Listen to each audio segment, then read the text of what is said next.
Linh-chan and Dimi-chan play games. Hello and welcome back, Chan-chans. Chan-chan, back. Today we're talking with Tula, who is dispatched by Prince Sidon. Poseidon. I was like, his name is Sidon. Like Sinon from whatchamacallit, Sword Art Online. She's been searching non-stop. Yes, quite. I certainly wasn't just floating around and splashing in the water for fun. No, that is not me. No, indeed, that is not. Look at me not splashing and having fun. I mean, not having fun. Having fun? I'm not sure anymore. Prince Sidon is a member of the distinguished Zora royal family. He's waiting at Inogo Bridge, which is on the other side of that tall tower. I do hope you'll agree to meet with him. I'm guessing that first one. Ah yes, you must be taken aback by such a sudden request. My apologies. For us Zora, this is our top priority right now. Not splashing in the water. So I must beg of you to grant my request. Oh, and if you do meet Prince Sidon, Poseidon, perhaps don't tell him I was splashing about and playing in the water. Deal? Please? Oh, you can tell him anyways. Aw. No, the red moon is coming up. Lotus Seeds. They're not that great, and they look creepy. I don't like the way they look, because they're like little cavities, and then there's a seed in it. So it looks kind of gross. Oh, yeah. And they're not that great tasting. So there was a guardian dude over there, right? Let's not go over there. But during like Lunar New Year, they sell lotus seeds, and lotus seeds supposed to bring good luck. So yeah, so it's like an ancient Chinese traditions where like when you get married, you have to like scatter lotus seeds on the bed of like the couple to bring like to bring luck and prosperity, and they'll soon have a kid. That kind of whole bullshit.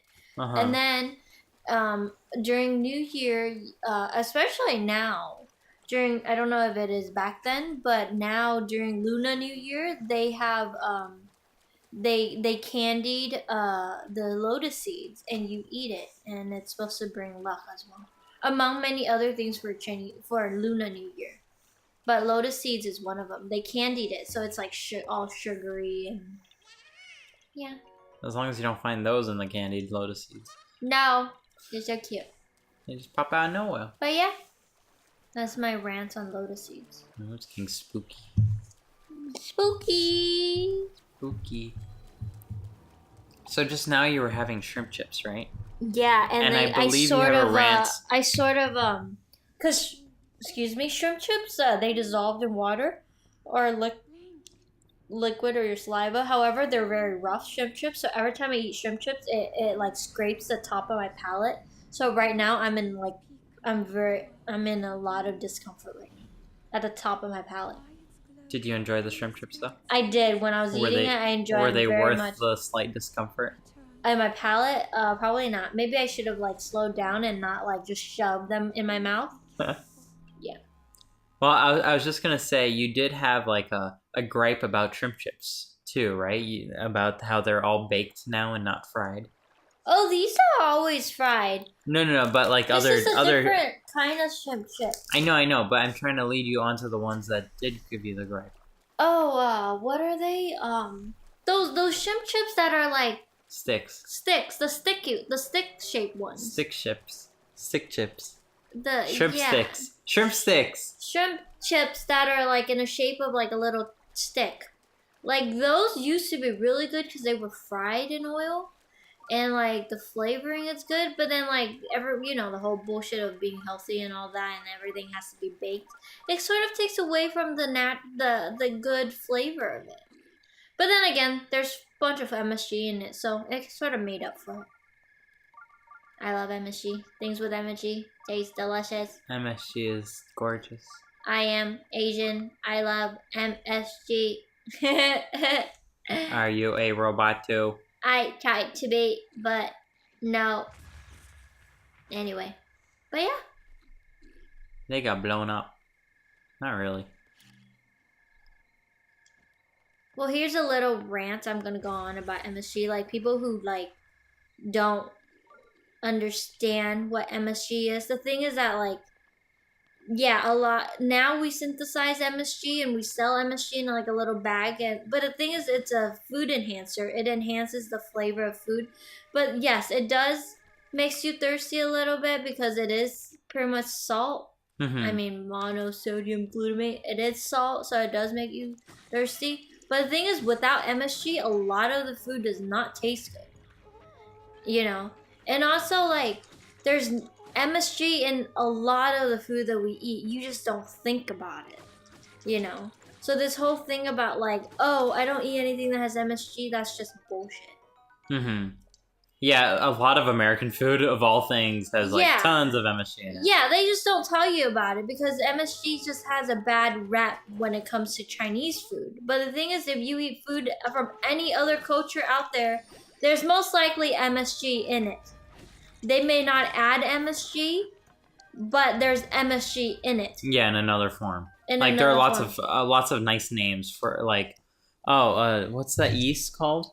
Let me look it up. But and just because it's not called MSG does not mean it's not MSG. It's another form of it and just a different name of it, but it's still MSG.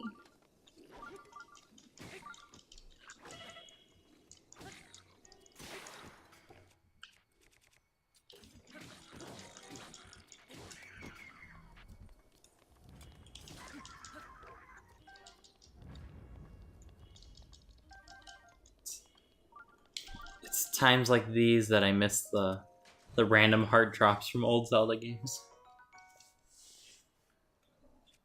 To eat more. What should I eat this time?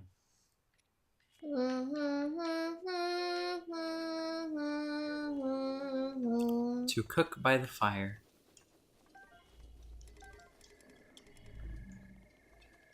And the thing is, like, you were the one that told me, like, MSG, how they first harvest MSG was actually from mushrooms. Yeah. Right? Mushroom has lots of MSG. That's why you get that umami flavor from, you know? And MSG is, I mean, that's where they synthesize MSG from to begin with. And then slowly we start making them in the lab because it's a lot more expensive than harvesting it from mushrooms. I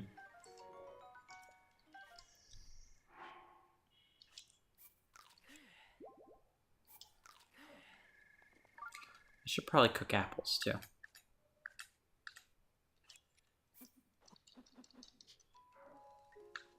Apples are great quick snacks, and they taste good once you roast them.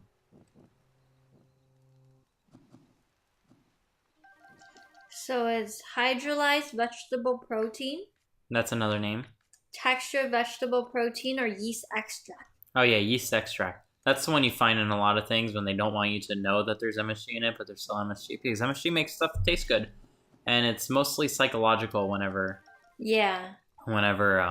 you think that you're allergic to it, you're not.